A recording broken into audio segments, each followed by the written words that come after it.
Welcome into 360 Sports, everyone. It's a frenzy show today here at 360 Sports. We don't have a TV today, unfortunately. The set's looking a little bland, guys, but we're going to go with what we got. We got a lot of sports to talk about. I'm here with Sophia, Kylie, and Cadyn. How we doing today, guys? Good. Yeah. Very All right, excited. so let's go to our first segment now. The first segment, Does the Shoe Fit? We're talking about March Madness here. Everyone loves a good Cinderella story. There's a lot of them this year. There's some in the past, some right now in the present as March Madness starts tomorrow. So what are some moments that you have?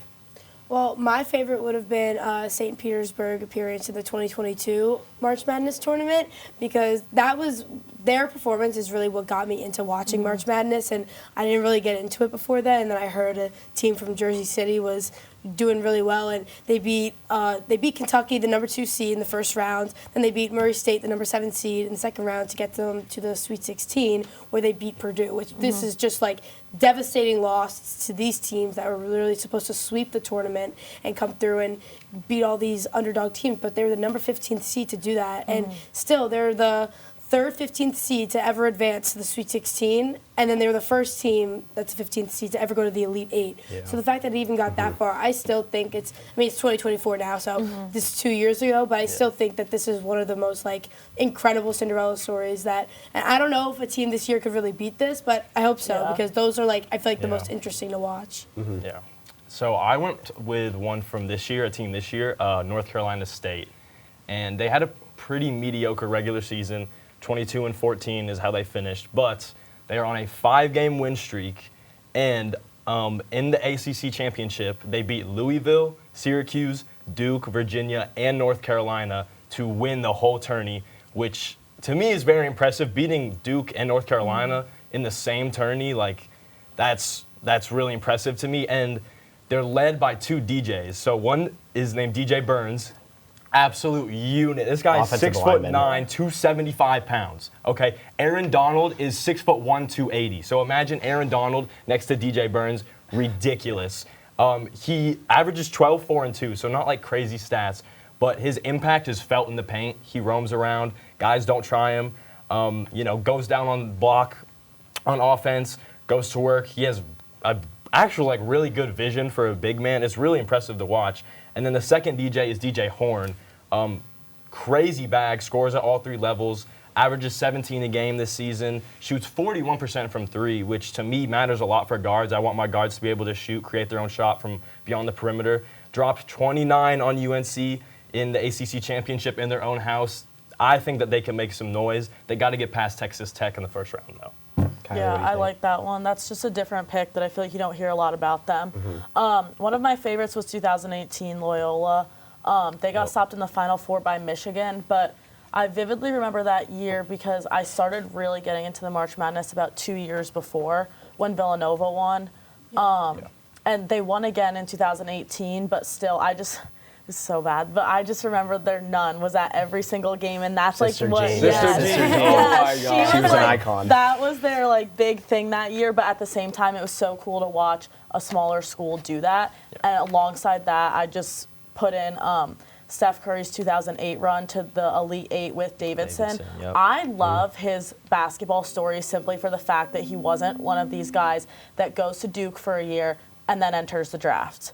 He he played for a different team. He played, underdog team, did that. So both of those teams for me were really fun to watch and look back on today when we were looking over all of this. Yeah, those are some great picks for all you guys. I'm just going to throw in a team here from this year that I know a lot of my friends, a lot of people are picking them to win. There's a lot of people that think they're going to upset. It's McNeese State. They're a really interesting team. For those of you that don't know, they have a head coach, Will Wade, that coached at LSU. They made the NCAA tournament 4 times, I think, with Will Wade. So they have a really good team, and their best player has the same last name as Colin Wells, Shahada Wells. So, shout out you, Colin Wells. Yeah.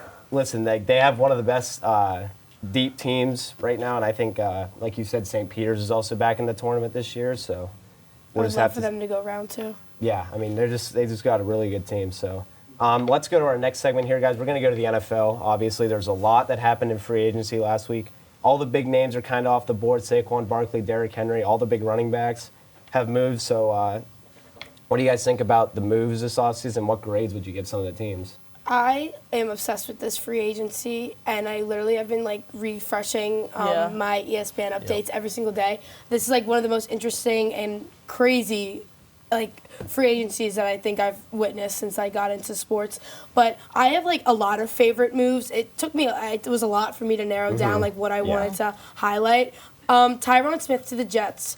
I am a Jets fan, so this is biased. I had to be biased. And we have a Cowboys fan here. So Yes. That hurts. So- Oh my God. Dude. Sorry, this is personal, but we need an O-line. Yep. And he's literally just like can't imagine someone even better that we could have acquired. As long as he's healthy, there's nobody better than Matt left I tackle. know. I think he was ranked like 4th overall line. Yeah, he's one of the best left tackles. So that's what I thought that I read. So that's why I'm so excited for his addition to the team. And then I also said Derrick Henry re-signing with the Ravens. I thought that was a great move. I think he has a great contract. He's well deserving of it. Saquon going to the Eagles. I am not an Eagles fan, and I liked Saquon Barkley. I only liked it so much because of all the drama it caused. That's fair. And like everything that honestly, I think he deserved to go to a better team, and I do think that like in Eagles is a really good fit for him. I can see him in that Kelly Green and like really making a stand on that team. It hurts. I know. man. I didn't see him though with the Giants. I just felt like it didn't. He didn't shine there. It wasn't a team for him, and he has so much They more weren't potential. competing enough for him to really So- be like a feature. So even though I'm not an Eagles fan, I'm really excited about this move. And then Wilson going to the Steelers, I think that is like one of the best things that the Steelers could have done for their franchise. They got him for dirt cheap too. I know. Like, that's the best What part is it? about 1.2 million. Veteran That's a minimum joke. Denver's something. paying like Yeah. 34 million of his Yeah. salary. So he's That still, is huge. he's getting. It's ridiculous, but. I don't know what the Eagles plan to do with Kenny Pickett, though. I did see that trade. Yeah. That was, I think, one of the most random and like very much random. irrelevant trade. I don't know. I didn't think that. I'll talk about that real quick just because I'm a Steelers fan. Like, Kenny Pickett was one of the worst quarterbacks the Steelers have ever had Yeah. in their franchise history. I'm just going to put it there right there. The Eagles playing with him, I think, is just to have him as a second or third string is not going to be very good. Yeah. But, what do you guys think about some of the moves? So my favorite move, I'm getting trolled off camera. My favorite move is Marquise Brown to the Chiefs. I think that giving that's Mahomes a reliable weapon, a deep threat weapon at that. You know Mahomes' arm is absurd. He needs just a wide receiver. Yeah, giving him some wide receiver talent helps. It also opens up Travis Kelce and Rashee Rice to work underneath. They're both very good at that. So I just thought, like, schematically, personnel-wise, I think it's just a great fit. They got him for, like, not top of the market. Obviously, he's not, an insane wide receiver one, but I think he's going to fit perfectly in that offense. And I also agree. I think the Eagles actually won free agency. I don't know where they got this money. I don't know. They gave out 3 major, like, top dollar contracts to free agents this offseason. Obviously, Saquon. They gave Bryce Huff from the New York Jets. They gave him a lot of money. He had 10 sacks last year. I don't know if he's going to be. I think he benefited from a really good Jets scheme and D-line. We'll see how that works, but they gave him a lot of money. And then Chauncey Gardner-Johnson is back to the Eagles. They gave him a bag, too. I'm not really sure how much, but I think it's around 3 years, 30 mil, something like that. Yeah. So I think putting a piece like Chauncey into that secondary that was really, really bad last year, I think that's going to help. I think they need to add more there, but those 3 moves, they filled 3 holes, and Eagles are looking scary again. The one and only team I'm going to talk about right now is the Eagles, simply for the fact that it was sad. A couple weeks ago, it was very sad. Losing Jason Kelce, retiring, all of that stuff. Boom, Saquon to the Eagles. What more could, that was the biggest move. I don't care. That was the biggest move of the whole free agency.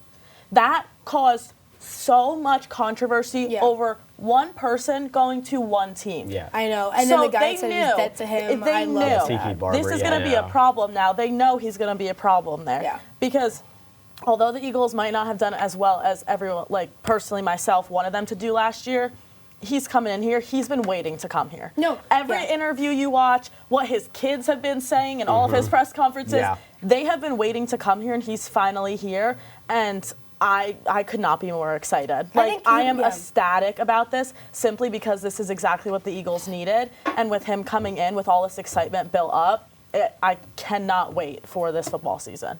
No, and I think that Saquon also needed his rookie years at the Giants to build his confidence and to build those stat numbers so that the Eagles could look at him as a really reliable player, because they're a team that they have that reputation already. It's not like the Eagles aren't rebuilding this season. Like, they didn't perform as well as they were prospected to last season, but they're still not, they don't have to rebuild. So that's why I think Saquon was just the nice addition that they needed to go to the Super Bowl. Yeah, I'll just add the Steelers, I think, did an A+ job for free agency. But let's go to the next segment here. Caleb Williams had his pro day today, so let's talk about the NFL draft prospects real quick.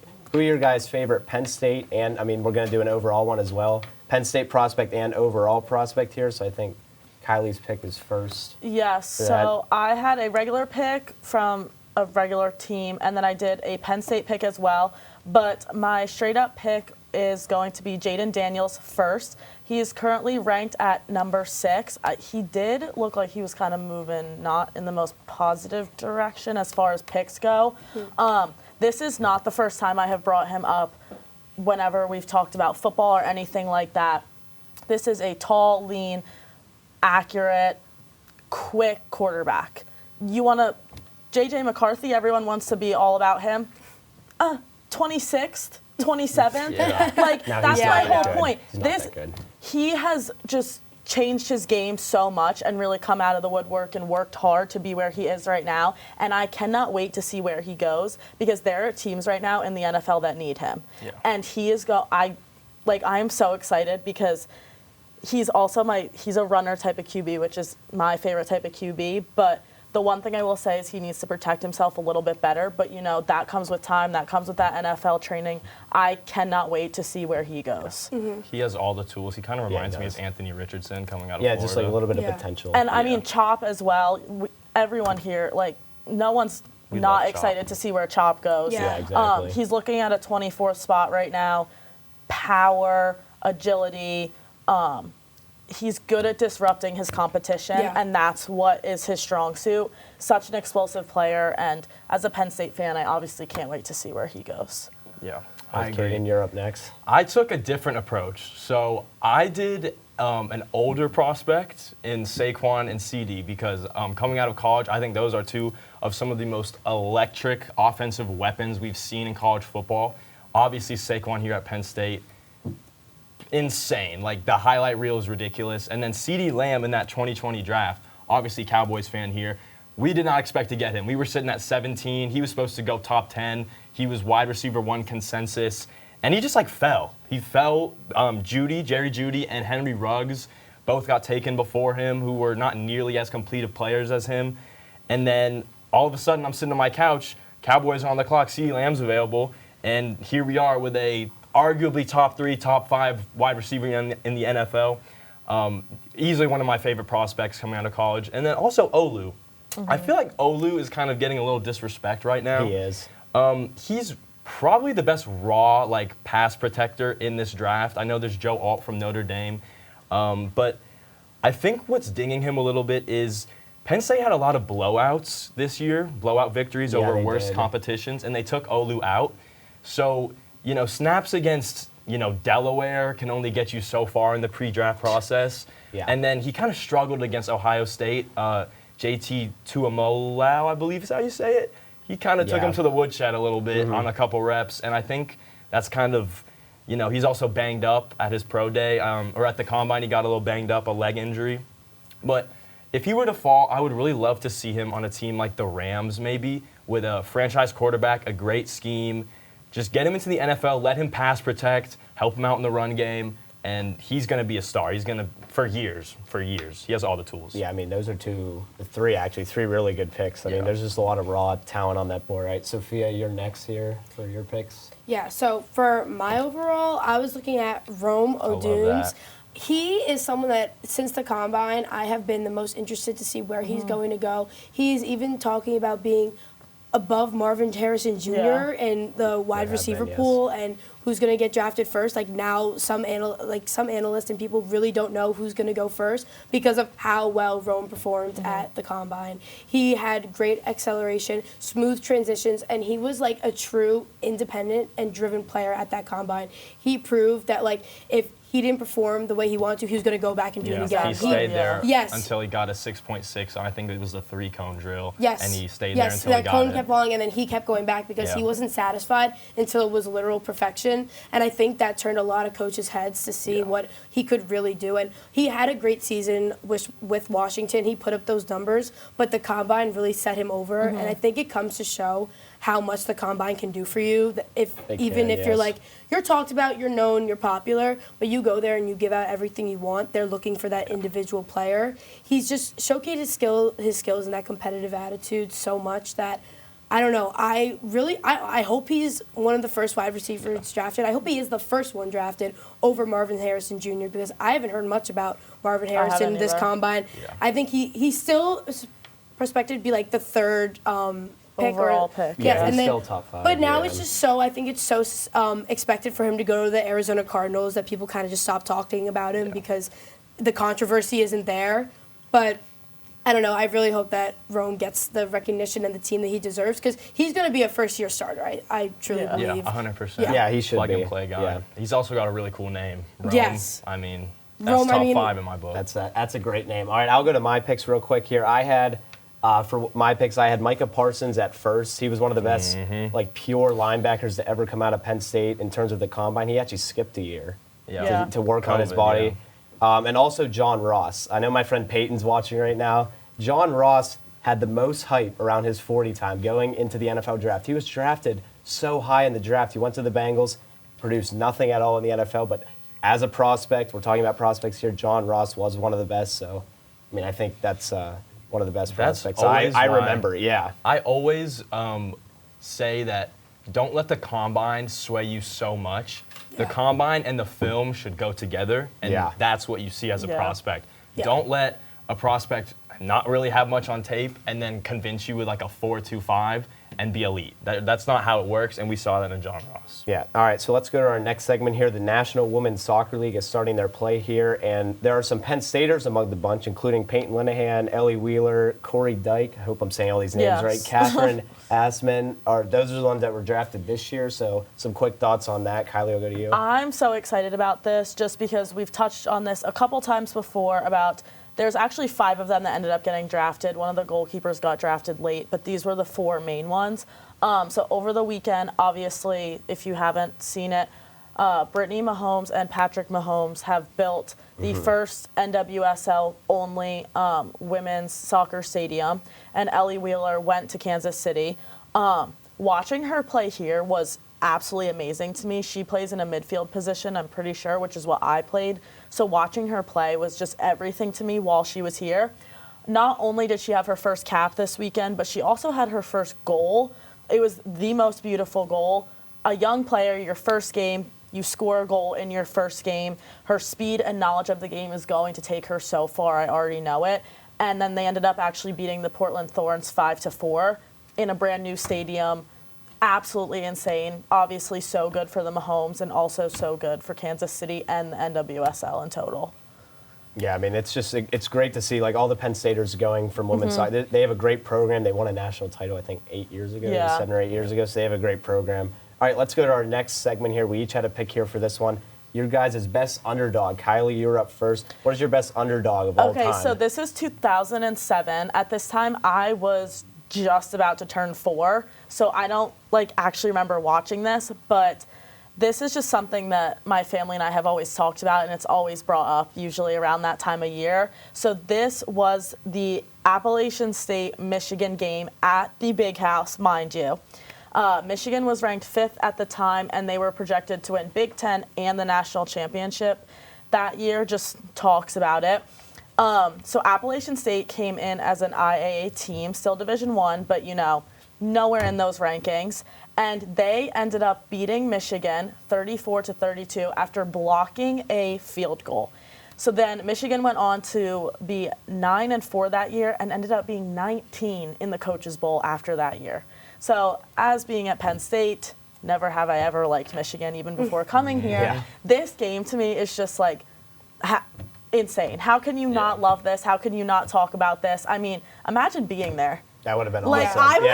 That would be awesome to be there. I can only imagine how this went, and seeing Michigan go down to no offense, but some random team like Appalachian State was just like Yeah. on a field goal. On a blocked field goal, And not this even was- like overtime or I think anything. Appalachian State did the same thing to JMU this Yeah, year. I was gonna and say Texas A&M the year before. Yeah. They love their upsets. they always have a couple, but this to me was just like you're such a powerhouse. Well, clearly you weren't that year. Yeah. Yep. So- All right, Cadyn, your picks up now. Clearly, we're on a theme here because we hate Michigan, and my underdog story is TCU This is a beating good one. Michigan This is a in good the one. 2022-2023 college football playoffs. Absolute shootout. I feel like reasonably it's expected that TCU wasn't going to win that game. I think that like the Big 12 is just not really like they're not. Texas, obviously, this year, they lost first round to Washington, but the Big 12 feels like it's kind of making its way out of the top of college football. And let me just say, the TCU ran all over them. 263 total rush yards, 6.4 yards a carry. I just, like, Yeah. it was unexpected. I'm from Texas, so I was rooting for TCU, and, you know, I didn't know I was going to be at Penn State at the time, but obviously I don't like Michigan. And I just, like, it's just, I was surprised. I really was surprised. And that's all I got to say. I was surprised by TCU winning this football game. Yeah. Quentin Johnson went crazy, as we can see, Yeah. 163 yards. I remember like watching that on the cruise. I do, Like yeah. I was on a Yeah. cruise and I was like watching that and I was just like sitting in the bar and the Michigan fans were leaving like one by one as Yeah. again. It was so awesome. I mean, to watch. TCU went up 21-6 at one point. Like, that game was not, it wasn't like this the whole, Yeah. like, Yeah. TCU was in control that entire game. And it's like, great to see those Michigan fan reactions when they Oh, yeah. start getting It's that absolutely upset. awesome. That's one I of my would say favorite it's parts kind of about similar to it. Cowboys fans. Yeah. But it's a little sensitive but when it comes I to mean, that. But, yeah, Michigan we'll- won, so can't relate to All right, that. Sophia, you're up. So instead of a moment or a team, I picked a player, and I picked Brock That's Purdy a good as an one. underdog because I think I might be one of the biggest Brock Purdy stans. I don't understand why he gets so much hate, why people don't want him to be a 49ers franchise QB. He was a dead last round pick, and then I know his opportunity. He wasn't a starter for his rookie year, but he just got Yeah. that opportunity. But ever since then, he's led the 49ers to multiple NFC Yeah. champions. He's got them to 2 Super Bowls in the last 4 years. I understand sometimes he can have a little bit of a dry play, and maybe he's not doing the fantastic plays that Patrick Mahomes is throwing, or any other Yeah. like Dak Prescott, and like you know what I mean. But I just think that he's doing enough where he shouldn't be taken away like this opportunity. He's a great QB, Exactly. and then. I don't know. I just don't think that he's anyone to be counted out for. He's younger Yeah. too. No, He still has yeah. a lot of time to play. And the fact that he's done all this in his Yeah. considerable rookie years, Yeah. that I Yeah. still think it should be recognized. He's been incredible. I think that a lot of times as NFL fans, we want to see, we like expect these rookie quarterbacks to like not have success. Like they kind of have to earn their stripes. They have to be bad. Yeah. They have to be on bad teams.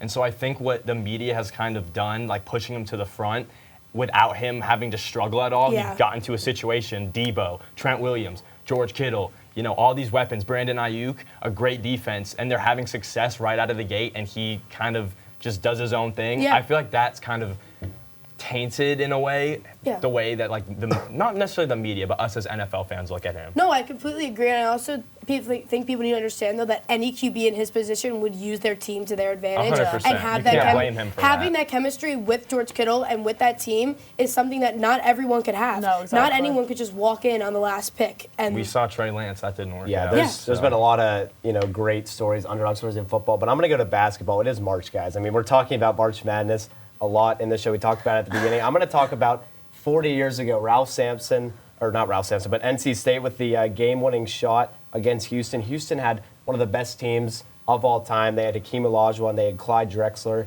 They were the consensus #1 overall team, and they just ended up going all the way, winning as I think they were an 11 seed that year, so they won the whole thing as an 11 seed.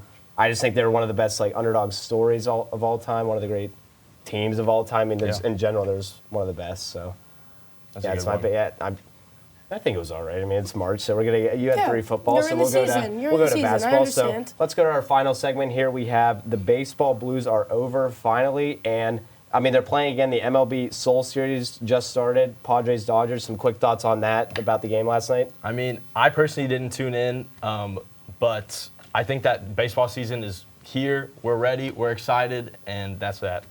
Yeah, I mean Go everyone's. Phillies. Go Rangers. I mean, I'm cheering. Mets. Repeat, baby. I mean, I'm cheering for the Pirates. At least they look pretty good this year. Pirates so do look good. We'll see. We'll see how they do. So that's the end of our show today, guys. It was a great show of Frenzy today. Tune in tomorrow for F1. They're back for their second show of the semester, so make sure to tune into that. For Sophia, Kylie, and Cadyn, I'm Guistino. Thank you for watching.